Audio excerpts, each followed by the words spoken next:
Imagine driving a 30-ton machine across 3,000 miles of English countryside, through mud and cobblestone, over hills and river crossings, in the dead of summer heat, pushing every gear, every bolt, every weld to its absolute limit. Now imagine that at the end of those 7 brutal weeks, one tank arrives nearly spotless, humming like it just rolled off the factory floor. The other arrives smoking, groaning, barely held together by the desperate hands of mechanics who hadn't slept in days. Both were supposed to be the finest tanks their nations could produce. Only one actually was. That test happened in 1943. The results were classified, and what they revealed wasn't just about machines. It was about 2 completely different ideas of what a weapon of war was supposed to be. One nation built tanks like it was crafting a masterpiece. The other built them like it was feeding a furnace. And on the killing fields of Europe, only one of those approaches kept soldiers alive. This is the story of that difference. This is the story of why the M4 Sherman could run 2,000 miles, while Britain's Cromwell often fell apart trying. On the morning of August 4, 1943, a column of tanks rolled out of Bovington Camp in Dorset, England, and into the green English countryside. They were heading nowhere in particular and everywhere at once. The mission was classified most secret. It was called Exercise Dracula, and its purpose was brutally simple: drive these tanks until something breaks. The force included 2 Cromwell Mark IIIs, 3 Cromwell Mark Is, 3 Centaurs, and 6 Shermans, split between the diesel-powered M4A2 and the gasoline-powered M4A4, with its bizarre 5-engine configuration. Major Clifford commanded the exercise. He had spent years in the Armored Corps. He had seen tanks perform in desert heat, in muddy fields, in every condition the British Isles and North Africa could throw at a machine. He thought he knew what to expect. He was wrong. For 7 weeks, the column pushed through paved highways and cobblestone streets, muddy farm tracks and forest paths, steep hills and river crossings. They drove, and then drove some more. And every mile, every breakdown, every wrench turned in the dark, every hour a mechanic spent on his knees in the rain was recorded with the precision of men who understood that lives depended on what they were learning. By the time those battered machines rolled back through Bovington's gates on September 22nd, the numbers told a story that no propaganda poster ever would.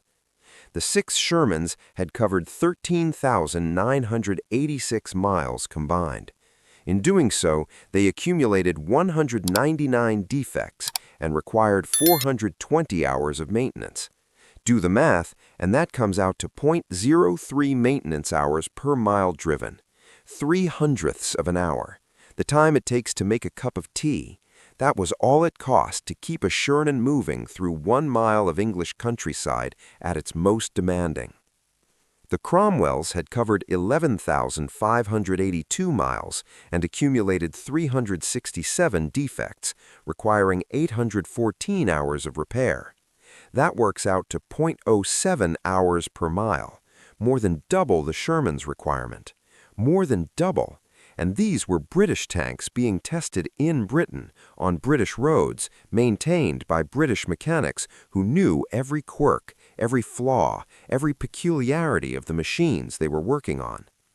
The Centaurs were even worse. They covered only 8,492 miles and accumulated 297 defects and 742 hours of maintenance. That was 0.087 hours per mile, nearly triple the Sherman's rate. The best-performing Centaur reached only 2,516 miles at the point when the Shermans and Cromwells hit 3,000. And when Major General Richardson looked at that Centaur, he noted that its condition was such as to preclude further running without major attention. It hadn't just underperformed, it had nearly died trying. Major Ronald of the Westminster Dragoons had gone into Exercise Dracula as a skeptic. He had spent 2.5 years commanding British armored units. He knew their machines better than most. He believed, going in, that the Sherman was perhaps somewhat overrated. He came out a changed man. He wrote that the outstanding lesson of the exercise had been the exceptional reliability of the American machines. All his ideas had to be revised. His operational calculation was devastating in its clarity. A commander equipped with Shermans could be confident of taking 99% of his vehicles into battle for at least the first 2,000 miles of their operational life. A commander equipped with Cromwells or Centaurs would be in a continuous state of anxiety as to whether enough of his tanks would even reach the battlefield. That sentence deserves to sit with you for a moment. Not whether they would survive the enemy, whether they would survive the drive to meet him. The human cost of mechanical failure didn't live in spreadsheets. It lived in cold meals eaten at midnight because the tank column arrived hours late again.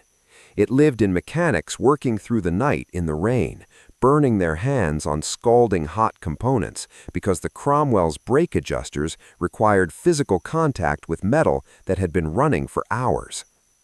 Captain Priestley of the Coldstream Guards documented this reality with the dry precision of a man who had stopped being surprised by disappointment. The Cromwells, he wrote, often arrived late at night, involving late meals being required, guides being left out, petrol lorries being kept waiting, and consequent loss of rest and sleep to a large number of personnel. Last parade took at least an hour and a half, greatly in excess of the time taken by the Shermans.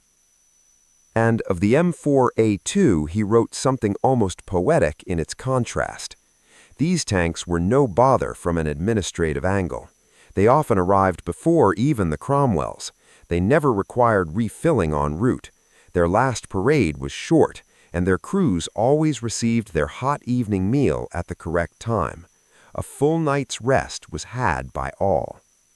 A full night's rest in the middle of a war.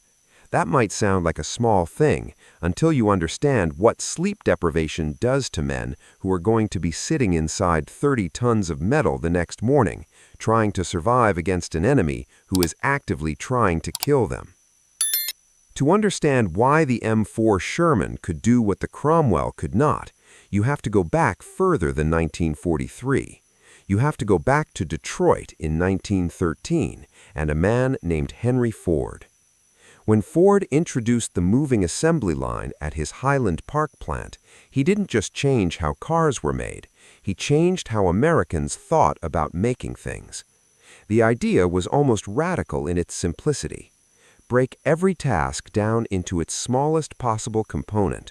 Assign each worker a single specialized job they would perform thousands of times. Ensure that every single part from every single supplier was manufactured to tolerances so precise that they would fit together without modification, regardless of where they came from. This wasn't craftsmanship. It was something more powerful than craftsmanship. It was a system. And systems, unlike individual craftsmen, don't get tired, don't have bad days, don't learn the wrong lesson from experience. Systems produce the same result every single time. By the time America entered the war in December 1941, Ford, General Motors, and Chrysler had spent 3 decades perfecting this approach. They had built it into every level of their industrial culture, from the engineers drawing specifications to the floor managers overseeing production lines to the quality control inspectors at the end of every shift. When the government came to them and said that they needed tanks, these companies didn't change their methods, they applied them. The Chrysler Defense Arsenal in Warren, Michigan became the most visible symbol of what American industrial philosophy looked like at war. Designed by architect Albert Kahn, funded by $21 million in government money, and operated by Chrysler under contract, the facility was purpose-built for one thing and one thing only: making Shermans. By December 1942, barely 13 months after Pearl Harbor, the arsenal's workers were producing over 900 Sherman tanks in a single month. 900! British factories were struggling to produce 50. But the number that mattered more than output was interchangeability. A turret manufactured at the pressed steel plant in Chicago could bolt directly onto a hull from the Fisher Tank Arsenal in Michigan without modification. An engine from Ford's Highland Park facility would fit perfectly into a tank built by American Locomotive in New York. Transmission assemblies, suspension components, electrical systems, all were truly interchangeable across manufacturers and across the entire production run, from the first Sherman that rolled off the line in February 1942 to the last one completed in July 1945. This interchangeability enabled something that changed the nature of armored warfare. The Americans developed what they called a multi-echelon maintenance system. Think of it as a triage and repair network that operated at every level, from the regimental mechanics working immediately behind the front line to the massive depot-level workshops far in the rear. A Sherman destroyed on a Normandy hedgerow could donate its surviving turret to replace one knocked out by a Panzerfaust. Its engine might go into a tank whose power plant had burned out. 3 destroyed Shermans might yield 1 fully operational vehicle and a stockpile of spare parts. An engine swap, one of the most complex field repairs possible, could be accomplished in little more than 4 hours. 4 hours, and a dead tank lived again. Every component was designed with accessibility in mind. Engineers at the drawing board thought not just about how the part would function, but about how a tired mechanic with cold hands working under artillery fire would reach it, remove it, and replace it. Updated parts maintained backward compatibility throughout the entire production run, so a spare manufactured in 1944 would fit a tank built in 1942. This wasn't accidental. It was doctrine baked into design. Now, cross the Atlantic. Stand in the Nuffield Organization factories in Birmingham in the spring of 1943. Watch a Soviet inspection team walk through the floor, clipboards in hand, recording everything they see with the detached precision of professionals evaluating a product they might have to import. What they saw was engine assembly being accomplished through manual fitting with chisel and file. Workers hand-adjusted components to achieve proper tolerances. Every engine that came off the line was, in a real sense, unique, built by craftsmen who understood the machine intimately, who had developed instincts about what felt right and what needed another pass with the file. This approach produced engines that might outperform their American counterparts on a test stand, but it could not scale. It could not be replicated across dozens of factories. It could not produce the kind of consistency that allowed parts from one plant to fit components from another without modification. This was not a failure of British engineering skill. The engineers who worked in those factories were among the most talented in the world. The men who designed the Rolls-Royce Merlin aircraft engine, arguably the finest piston aircraft engine of the war, were not inferior to their counterparts in Detroit. They were operating from a fundamentally different philosophy, one that had served Britain magnificently in peacetime and in the specialized world of aircraft production, but that buckled under the specific demands of producing thousands of identical, reliable ground vehicles on a wartime schedule. Nuffield, one of Britain's largest industrial concerns, produced just 2 Crusader tanks per day under ideal conditions. A single American factory could exceed British monthly output in a week. But the number that mattered more than output was interchangeability. A turret manufactured at the pressed steel plant in Chicago could bolt directly onto a hull from the Fisher Tank Arsenal in Michigan without modification. An engine from Ford's Highland Park facility would fit perfectly into a tank built by American Locomotive in New York. Transmission assemblies, suspension components, electrical systems, all were truly interchangeable across manufacturers and across the entire production run, from the first Sherman that rolled off the line in February 1942 to the last one completed in July 1945. This interchangeability enabled something that changed the nature of armored warfare. The Americans developed what they called a multi-echelon maintenance system. Think of it as a triage and repair network that operated at every level, from the regimental mechanics working immediately behind the front line to the massive depot-level workshops far in the rear. A Sherman destroyed on a Normandy hedgerow could donate its surviving turret to replace one knocked out by a Panzerfaust. Its engine might go into a tank whose power plant had burned out. 3 destroyed Shermans might yield 1 fully operational vehicle and a stockpile of spare parts. An engine swap, one of the most complex field repairs possible, could be accomplished in little more than 4 hours. 4 hours, and a dead tank lived again. Every component was designed with accessibility in mind. Engineers at the drawing board thought not just about how the part would function, but about how a tired mechanic with cold hands working under artillery fire would reach it, remove it, and replace it. Updated parts maintained backward compatibility throughout the entire production run, so a spare manufactured in 1944 would fit a tank built in 1942. This wasn't accidental. It was doctrine baked into design. Now, cross the Atlantic. Stand in the Nuffield Organization factories in Birmingham in the spring of 1943.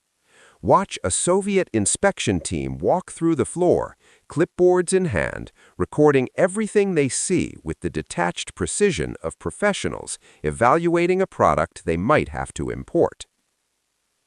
What they saw was engine assembly being accomplished through manual fitting with chisel and file. Workers hand-adjusted components to achieve proper tolerances. Every engine that came off the line was, in a real sense, unique, built by craftsmen who understood the machine intimately, who had developed instincts about what felt right and what needed another pass with the file. This approach produced engines that might outperform their American counterparts on a test stand, but it could not scale. It could not be replicated across dozens of factories. It could not produce the kind of consistency that allowed parts from one plant to fit components from another without modification. This was not a failure of British engineering skill. The engineers who worked in those factories were among the most talented in the world. The men who designed the Rolls-Royce Merlin aircraft engine, arguably the finest piston aircraft engine of the war, were not inferior to their counterparts in Detroit. They were operating from a fundamentally different philosophy, one that had served Britain magnificently in peacetime and in the specialized world of aircraft production, but that buckled under the specific demands of producing thousands of identical, reliable ground vehicles on a wartime schedule. Nuffield, one of Britain's largest industrial concerns, produced just 2 Crusader tanks per day under ideal conditions. A single American factory could exceed British monthly output in a week. But the number that mattered more than output was interchangeability. A turret manufactured at the pressed steel plant in Chicago could bolt directly onto a hull from the Fisher Tank Arsenal in Michigan without modification. An engine from Ford's Highland Park facility would fit perfectly into a tank built by American Locomotive in New York. Transmission assemblies, suspension components, electrical systems, all were truly interchangeable across manufacturers and across the entire production run, from the first Sherman that rolled off the line in February 1942 to the last one completed in July 19. When Robotham's team first tested a Meteor-powered tank at Aldershot in April 1941, the vehicle reached approximately 50 miles per hour, faster than any British tank had ever traveled. It was exhilarating. It was also, in retrospect, a warning sign that nobody read correctly. A subsequent 3,000-mile endurance test revealed deeper problems almost immediately. The suspension and transmission were designed for engines producing 200 to 300 horsepower. The Meteor was giving them 600. Components failed, bearings wore, things that were supposed to last wore out in a fraction of the time. There was another problem that haunted the early Meteor and that the wartime urgency made worse. Early Meteors were assembled, at least in part, from components rejected on quality grounds for the Merlin. Parts that did not meet airworthiness standards but were deemed adequate for ground use found their way into tank engines. Some engines were built from components recovered from crashed aircraft. The logic was understandable. Time was short, materials were precious, and rejected Merlin parts were better than nothing. But the cost was reliability. These were engines built with second-tier components, rushed into vehicles whose suspension and drivetrain they were already overmatching, operated by crews who hadn't had time to fully understand them. A Soviet observer named Alovsky visited the Chobham Proving Grounds in November 1942 and watched early Cromwells in action. He noted that the tanks showed smooth driving on cross-country terrain, but then the problems began. After 5 kilometers off-road, the water in the radiator started boiling. Suspension springs broke several times. Gearbox problems appeared. Alovsky was polite in his report, but the problems he documented were not minor teething issues. They were symptoms of a fundamental mismatch between the engine and the vehicle it was powering. The Cromwell was also prey to its own suspension design. The Christie suspension system, chosen because it offered excellent speed capability, introduced its own maintenance burden. The Cromwell was prone to throwing tracks at high speeds or during sharp turns, which is exactly when you need your tracks most. Engine revolutions had to be limited by a governor, and top speed was formally reduced from over 40 miles per hour to 32, specifically to preserve suspension components that couldn't handle the power they were receiving. And when the Christie suspension did fail, damaged components required removing tracks, wheels, and outer armor plate just to access the problem. Work that could be accomplished in a few hours on a Sherman might take days on a Cromwell, assuming the parts were available, which they often weren't because the distributed manufacturing network that built the Cromwell had created a parts compatibility nightmare all its own. Cromwell production involved 10 or more manufacturers, including Birmingham Railway Carriage and Wagon Company, Metro Camel, English Electric, Leyland, and Nuffield itself. Soviet intelligence identified 22 assembly plants across these firms. Each had varying capabilities and quality standards. Some specialized in hulls, others in turrets, still others in final assembly. Coordinating this distributed network proved extremely difficult. Classification systems became confused. A single mark designation could cover up to 4 actual types of vehicle, and a single type could encompass up to 6 marks. Parts that should have been interchangeable often were not. A component from one manufacturer might require modification to fit a vehicle from another.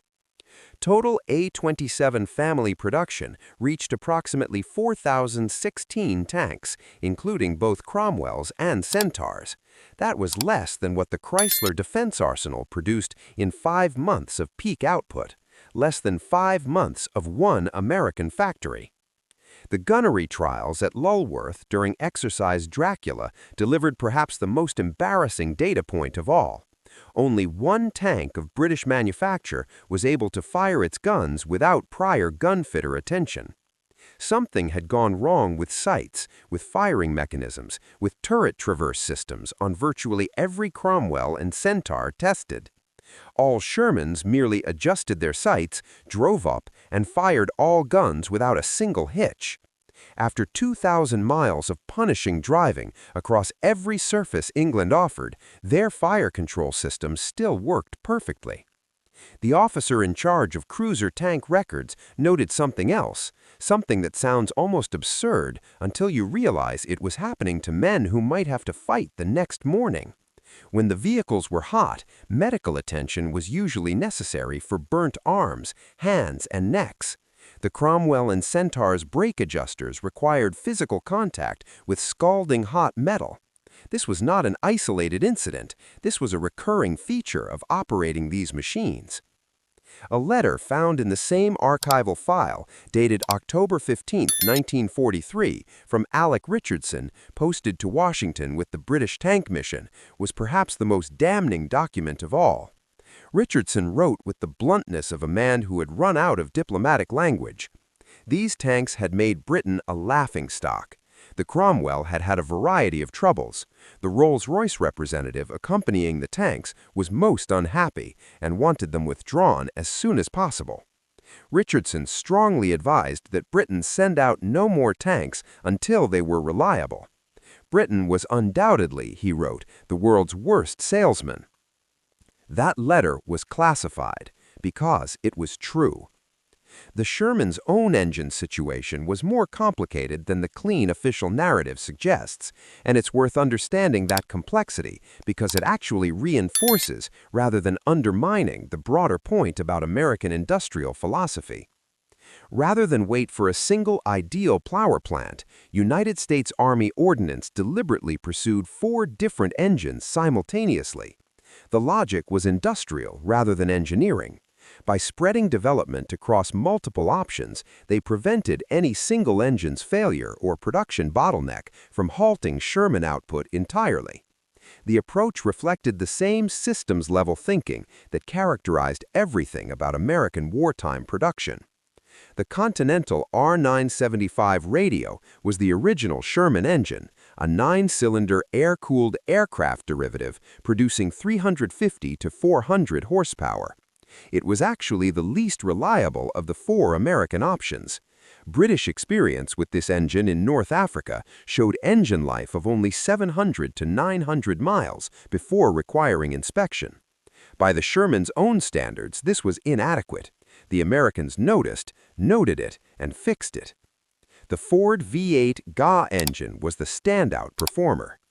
Originally designed as a V12 aircraft engine, Ford cut it to 8 cylinders and produced 450 to 500 horsepower from 18 liters of all-aluminum dual overhead cam construction.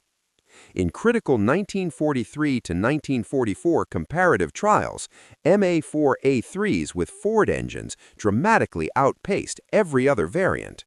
The United States Army recognized the Ford-engined MA4A3 as so superior that they kept it largely for their own forces, rarely supplying it through Lend-Lease. Their allies got good tanks. American troops got the best ones. The General Motors 6046 twin diesel consisted of 2 GM 671 two-stroke inline sixes coupled together. It achieved the highest average speeds in trials. It was rated very high for reliability. Its diesel fuel reduced fire risk compared to gasoline-powered variants, a significant tactical advantage. And the twin-engine configuration meant that if one engine failed, the crew could disengage it and limp away on the other. Then there was the Chrysler A57 Multibank, possibly the most audacious piece of wartime improvisation in the history of tank engineering. 5 Chrysler flathead inline-6 automobile engines bolted together in a star configuration, creating a 30-cylinder power plant, producing approximately 425 horsepower. When it was first proposed, the idea sounded insane. 5 car engines welded into a star. It looked like something assembled from a fever dream. Early examples proved troublesome, but Chrysler's engineers kept working. They fitted improved exhaust valves and chrome-plated piston rings, and the A57 transformed. British data ultimately rated the M4A4 with the Chrysler engine as one of the most reliable Sherman variants of all. 5 car engines, more reliable than a single purpose-built British tank engine. That sentence contains the entire difference between the two industrial philosophies. When the Soviet evaluators tested the Cromwell at Kubinka Proving Grounds in 1944, they reached conclusions that perfectly echoed Exercise Dracula, delivered with the additional cultural detachment of men who had no particular loyalty to protect. 6 Cromwell 4s had arrived at Baku in August 1944 via the southern Lend-Lease route through Iran. They reached Kubinka in early September. Full mobility trials began in late October. On asphalt, the Cromwell achieved an average speed of 44.7 kilometers per hour, impressive by any standard. On dirt roads, average speed dropped to 22.7 kilometers per hour. Off-road, 24.3 kilometers per hour. The Soviets noted these numbers with the same dispassion with which they recorded everything else. But the fuel consumption data was devastating. The Cromwell required 280 liters for 100 kilometers. The M4A2 required 180. The Soviet T-34 required 170. The Cromwell was burning 55% more fuel than the Sherman to cover the same distance.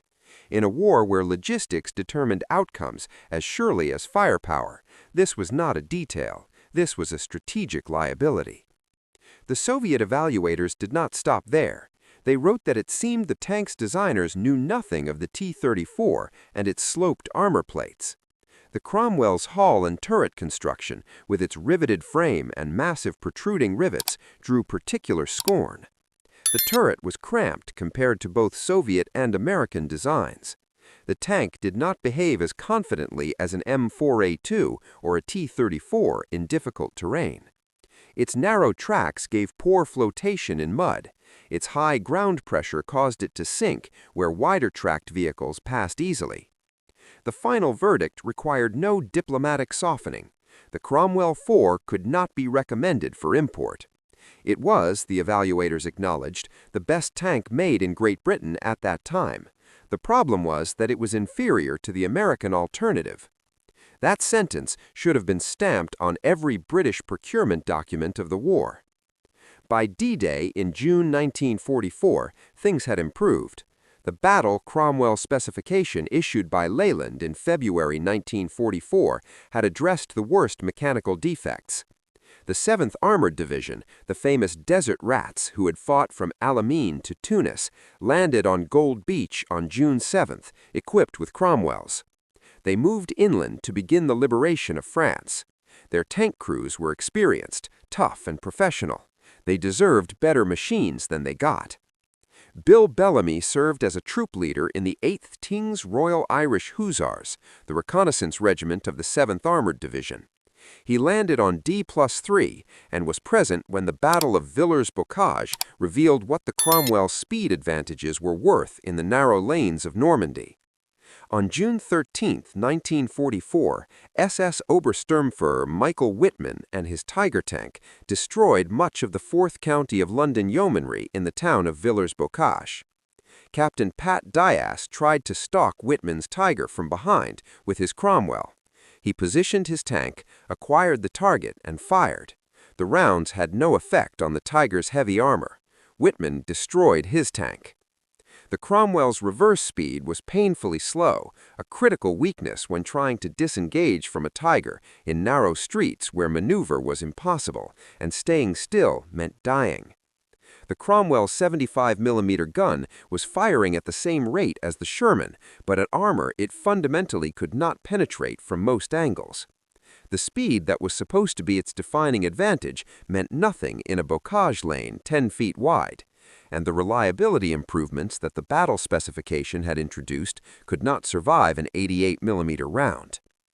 After the Normandy breakout, the story changed somewhat. As the 7th Armored Division raced across France in August 1944 during the pursuit phase following Operation Cobra, the Cromwell finally had the space and the purpose it had been designed for: fast exploitation over open terrain, covering ground faster than the enemy could redeploy. In this specific mission, the Cromwell performed well. The Meteor engine, in its matured battle specification form, proved more reliable during this phase than it had been a year earlier. The Cromwell's speed paid dividends, as it had always promised. But the vulnerabilities remained. A 1946 Royal Army Medical School report found that the Cromwell's low ground clearance and thin floor plates made it substantially more at risk from damage by a mine blast than the M4 Sherman. The mines didn't care how fast the tank could go. Number 2 Operational Research Section of 21st Army Group produced reports on tank casualties during the exploitation phase after crossing the Seine. They found not many losses due to enemy action, but a significant number of mechanical failures, a number that the Sherman's echelon repair system kept manageable, and that the Cromwell's more complicated maintenance demands made more operationally costly. The Sherman's field adaptation demonstrated itself in ways that went beyond simple reliability. When the British needed a tank mounting the powerful 17-pounder anti-tank gun, the only weapon in their arsenal capable of engaging Panthers and Tigers at combat range with confidence, they simply fitted it to a Sherman. The result was the Firefly, one of the most effective Allied tanks of the war. No British chassis at the time could accommodate the 17-pounder. The Sherman's larger turret ring, a consequence of American design choices that critics had called wasteful, made the modification possible. The Rhino hedgerow cutter demonstrated a different kind of adaptability. Sergeant Curtis Cullen of the 102nd Cavalry Reconnaissance Squadron faced the bocage, the dense Norman hedgerows that stopped tank advances cold. Tanks that tried to climb over the hedges exposed their thin belly armor. Cullen's solution was as simple as it was brilliant. He welded steel teeth cut from German beach obstacles onto a Sherman's bow. The tank could now cut through hedges rather than climbing over them. By the eve of Operation Cobra, 60% of First Army tanks had been fitted with these cutters. The modification was simple enough that unit mechanics could accomplish it with available tools, spare metal, and a welding kit. It required no factory modification, no engineering approval, no supply chain. It required only the American industrial mentality that had built these machines to be modified, adapted, and improved by the men who used them. The Shermans that fought at Bastogne in December 1944 demonstrated the ultimate payoff of everything Exercise Dracula had measured. The Battle of the Bulge began on December 16th, when German forces launched their last great offensive through the Ardennes forest. The temperatures were brutal. Tanks froze to the ground overnight. Engine oil congealed. Batteries went dead.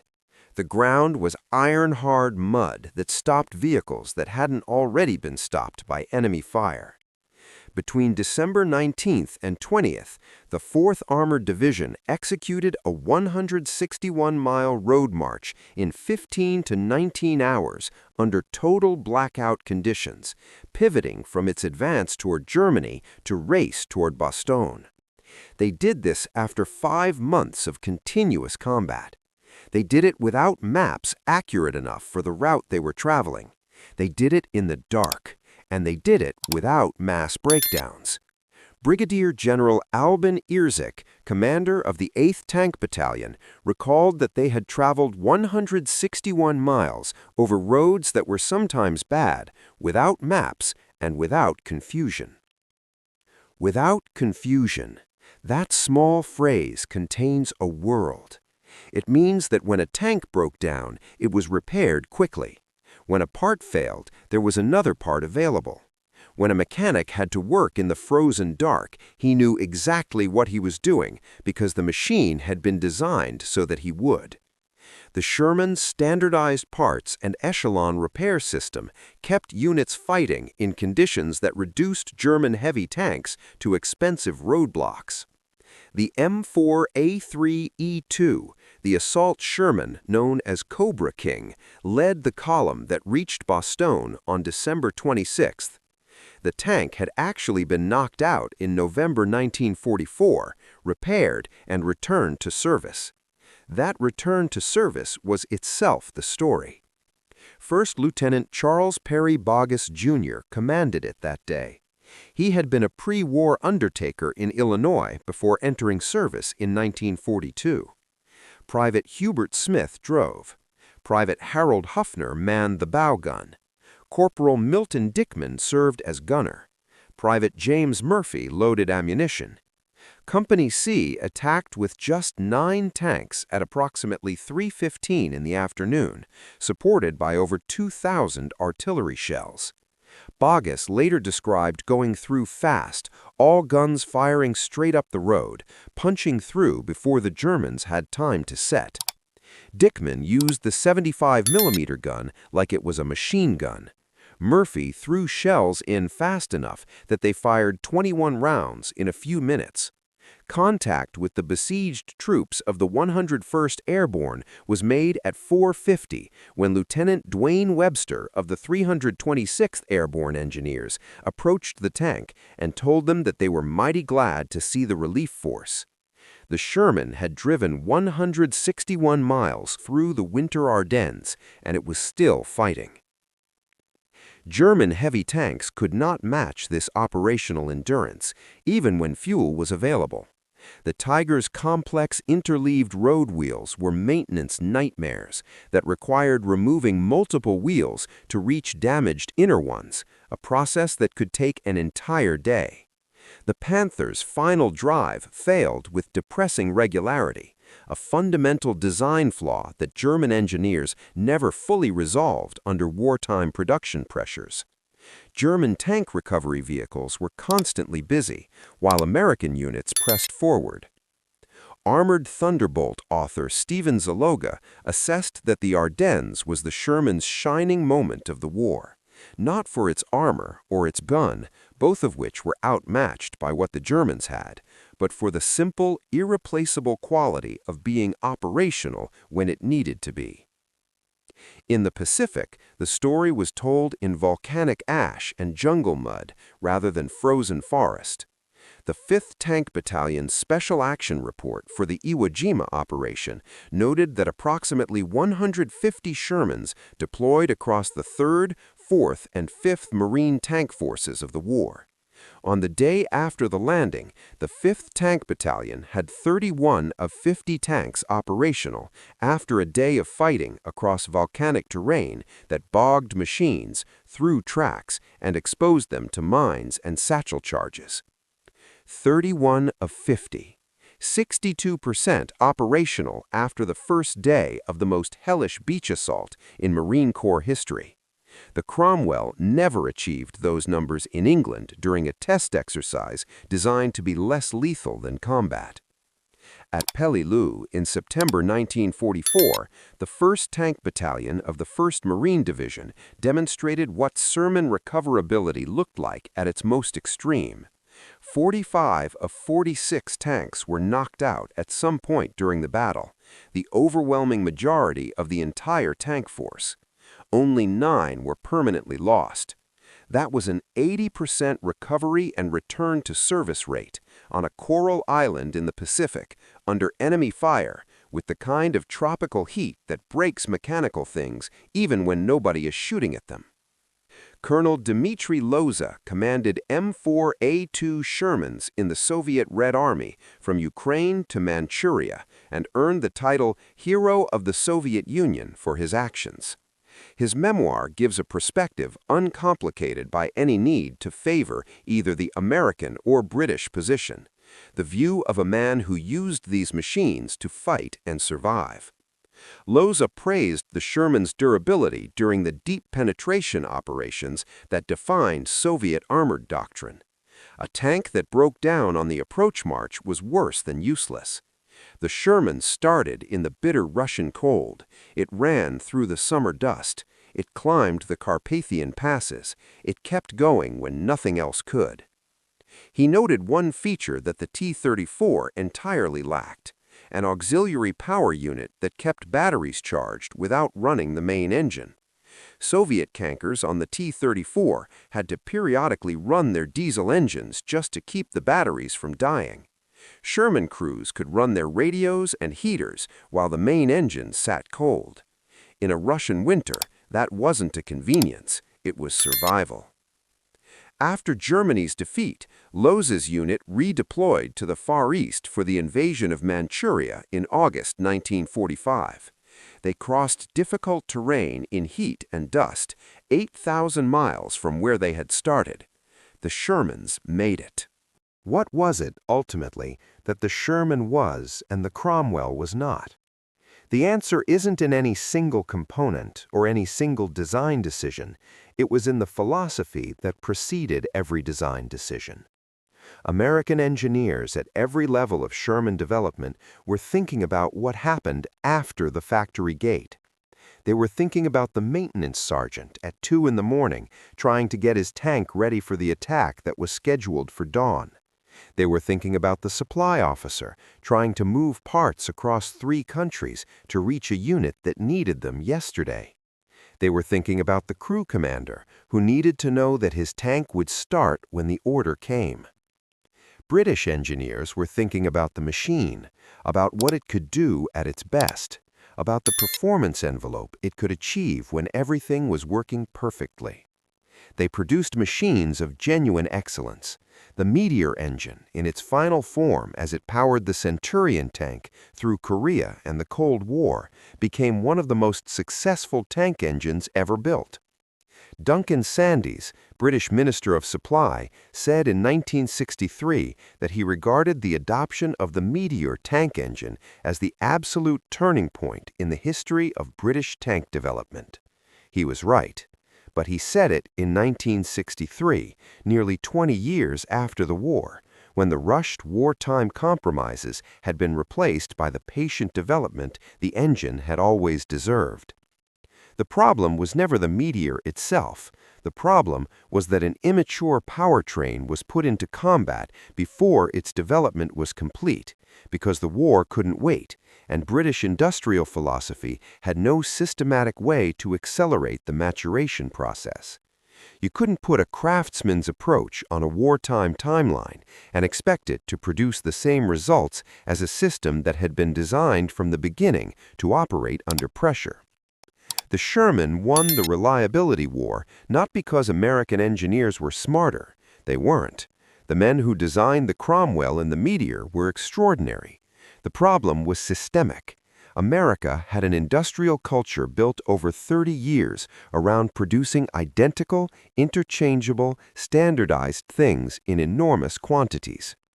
When that culture turned to tanks, it produced tanks the same way it produced cars, with tolerances that could be measured by machine rather than by touch, with parts that came from drawings rather than from the memory of a craftsman who had learned how to make them by making them wrong a few times first. Every Sherman that rolled off the assembly line in Detroit or Los Angeles or Cleveland was built to be identical to every other Sherman.